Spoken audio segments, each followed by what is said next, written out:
Other round one right here. Normal summon Murmillo off to a good start. Gonna search a trap with this bad boy. Response Duelist. Gamma. Alright. Ash Blossom on Gamma, no problem. Oh, ooh, no Ash. Fine. Resolution. Let's see if we have any more plays. Nadir Servant. That's a pretty good spell. Alright, we're in there. We're still in there. Follow up play. Activate Nadir. Send Ash Dragon. That's not bad, not bad. And face, we get a little plus there. Search a Celia. Alright. Search a Celia. Attempt to normal summon again, I think, and pass. Yeah, can't do that. Alright, well, that's fine. We'll get our Ash effect. What? No Ash Dragon effect? My goodness.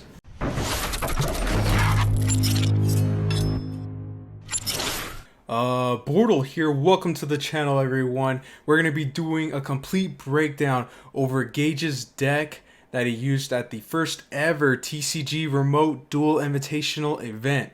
My goodness. He used Traptrix infused with Dogmatika. That is right, guys. Dogma, Traptrix. But obviously, he kind of fumbled the ball a little bit there in the first round, which was the first feature match of day one.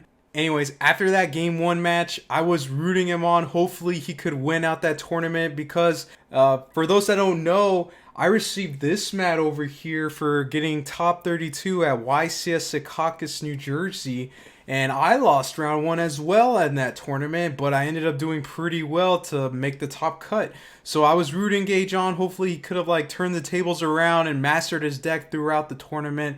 But unfortunately, he didn't make day two. So without further ado, let's go ahead and do the deck breakdown, guys. There's no secret, guys. I have multiple regional tops and a regional win with Traptrix, okay? And technically, I kind of went almost undefeated at the last YCS event with Traptrix. It was the Team 3v3 event. But anyway, enough swearing. Let's go ahead and talk about his version of Traptrix Dogmatika, guys. Dogma Traptrix. He plays a total of 7 Traptrix. You see, we have 2 Dionea over here and 2 Mantis, 3 Murmillo. Okay, a lot of people may argue you need to maximize this. I honestly like his low ratios, okay, because in all fairness, they're a little bricky. If you open more than one, it's a little bricky, but at the same time, you want to see more. I honestly love the fact that he's maximizing Murmillo because this is probably the best normal summon in this deck going first,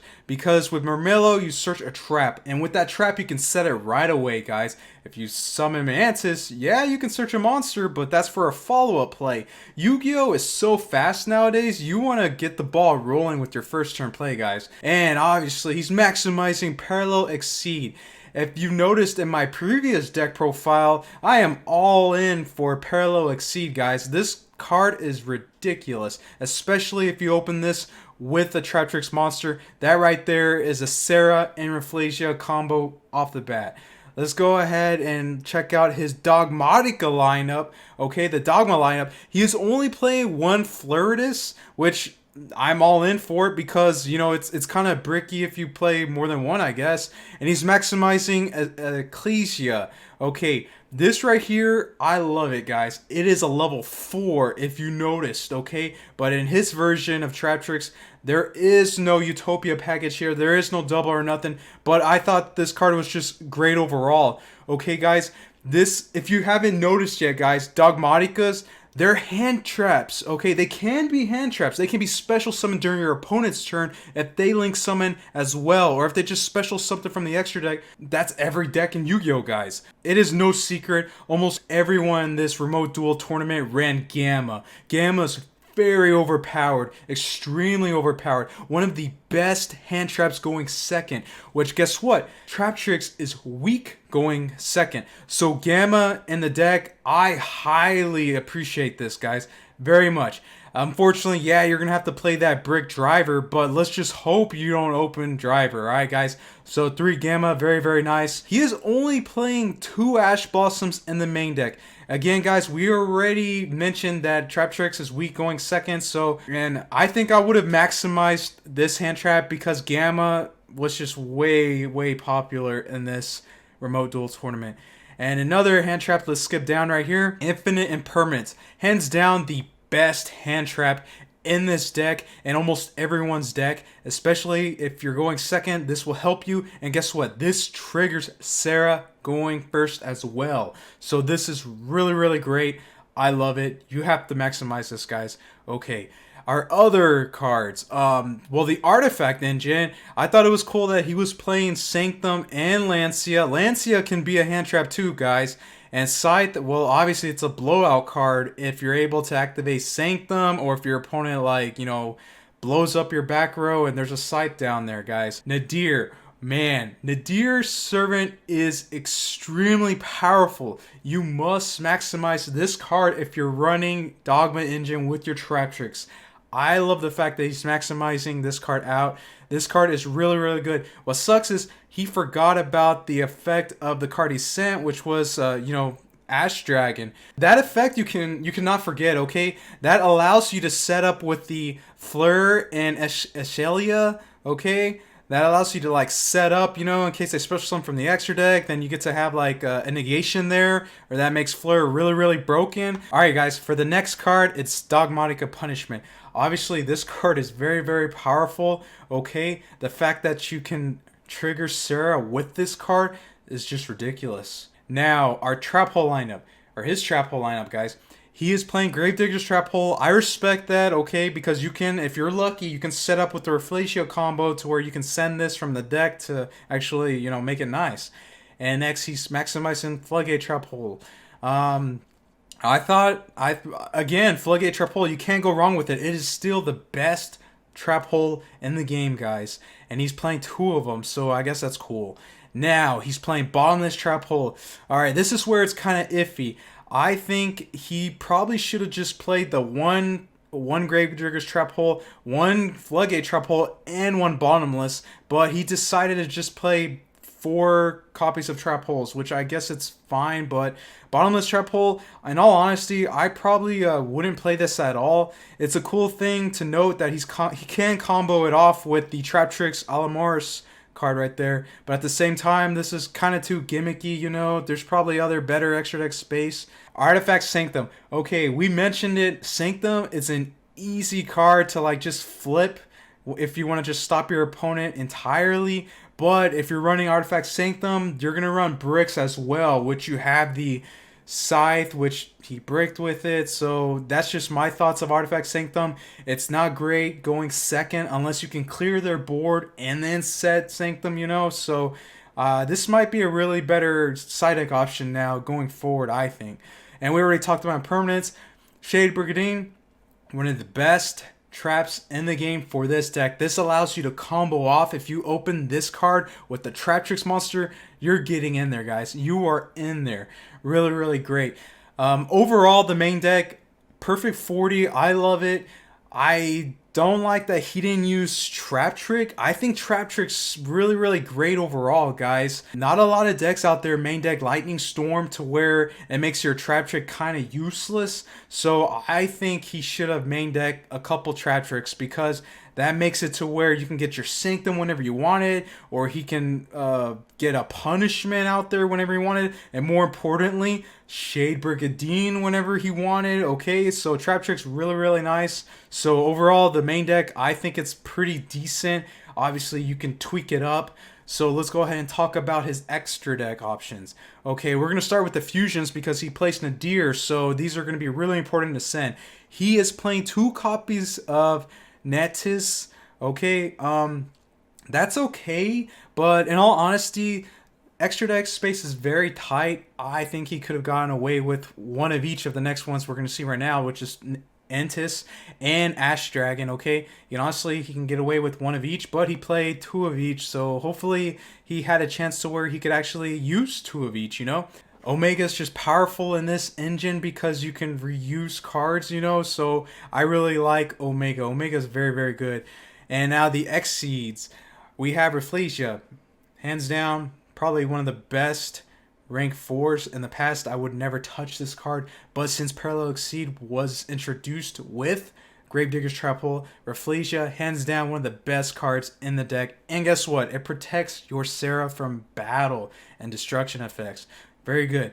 And now Alamoris, I really think this card is kind of too gimmicky. I honestly would not play going forward. Again, space is pretty tight. Excited Knight's great, don't get me wrong, but he's not comboing it off with, like, let's say Dark Ruler no more, you know? So Excited Knight, it's okay, but at the same time, it's very, very hard for the effect to resolve, okay guys? Especially if you want to summon Excite Knight. So Tornado Dragon. Yeah, hands down, if you're playing artifacts, you need to run this card in your extra deck, so that's why he played it. Baguska. This is actually really decent, especially against decks out there like, you know, Dragon Link. Dweller is really, really good. Past, it's always been tough for me to fit this card in, but Dweller is pretty decent for this format at least. Now we have Sarah. I respect that he's playing 2 copies, okay guys? Because again, the format is fast. So by the time you see your 3rd one or have a chance to even use a 3rd one, you're probably dead. Okay, going forward, Phoenix, I respect the Phoenix, okay? Because if you're lucky, if the game kind of like goes more than past 2 turns, you can combo Phoenix with the Sarah, pop a back row, draw a card. Who doesn't love that? Now, lastly, Bortle Sword Dragon. Oh god, yes. He is playing it because he can stun his opponent, he can combo off with Sarah to get multiple monsters out there, and there's a reason why he's not using access code, because look at the links, he only plays 4 links, so you can't really link climb to make access code more efficient. And real quickly, let's go ahead and talk about his side deck. So there's a 3rd Ash right there, so that's pretty good that he's playing 3 Ashes, just it's in his side deck. 3 Ogres. Ogre, it's really good against Numerons, but in all honesty, Ogre's kind of like subpar. But again, this deck is very weak going second, so I can understand why he sided Ogre. You know, throw those in going second. Cosmic Cyclone. Alrighty, he is maximizing 3 copies. It's decent. Obviously, if you're going second, you know, it's pretty good against Eldritch because you can, you know, banish their back row away.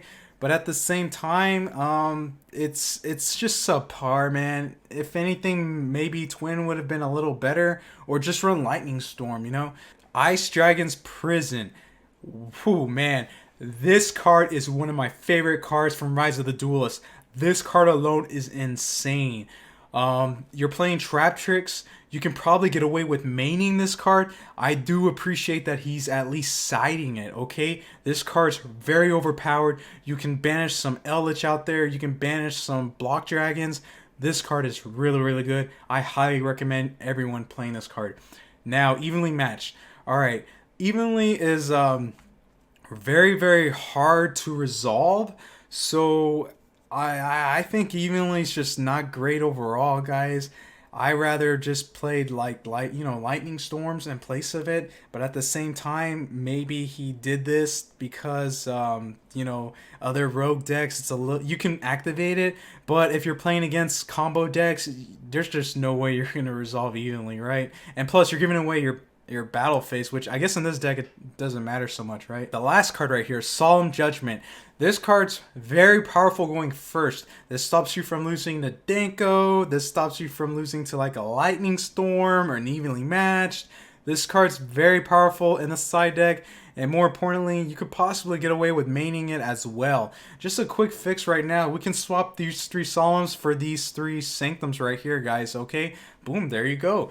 So that's a pretty easy fix right there. You're obviously not dead in the game with this deck because let's say you activate Solemn Judgment, they clear your monster, but you're lucky enough to have, you know, a Dogmatika monster in your hand, they summon a Link, boom, you activate one of these guys right here and summon a monster right off the bat, alright? And don't forget, the Dogmatika Eslia cannot be destroyed by battle, okay, by a special summon monster from the extra deck. So that is a really, really powerful right there, guys. Just a little tip there, don't forget that. So overall, Gage chose the right deck, I believe, for this tournament, okay? Because it's somewhat roguish, right? And the traps will save you in the long run. He has the Solemn Judgment to protect them by the Lightning Storm, all that good stuff. It's just he, unfortunately, I guess, messed up under pressure, you know? And by all means, it happens.